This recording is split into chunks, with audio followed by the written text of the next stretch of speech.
एक प्राचीन भूमि में घने जंगल के भीतर एक भूला हुआ मंदिर स्थित था, जो ज्ञान की देवी अदिति को समर्पित था।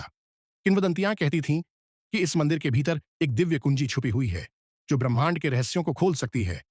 लेकिन इस कुंजी तक पहुंचने के लिए जो पहेली रखी गई थी, उसे कोई भी अब तक हल नहीं कर सका था। एक दिन एक युवा विदुषी अनया हाथ में एक पुराना पर्चा पकड़े उस मंदिर तक पहुंची। उसके दिल में दृढ़ निश्चय था कि वह इस पहेली को हल करेगी। वह मंदिर के विशाल द्वार तक पहुंची, जिसका प्रवेश द्वार मूसल और बेलों से ढका हुआ था।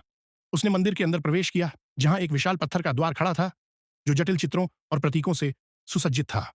द्वार के बीच में एक चमकती हुई शिला पर लिखा था, केवल वही मन जो कांच की तरह शुद्ध हो इस कुंजी की पहेली हल कर सकता है।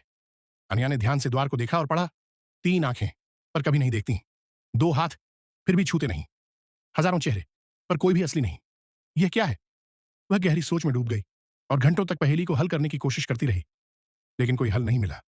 तब उसे अपनी दादी की बातें याद आईं, जो हमेशा कहती थीं, सही उत्तर बल से नहीं, दृष्टिकोण से आता है।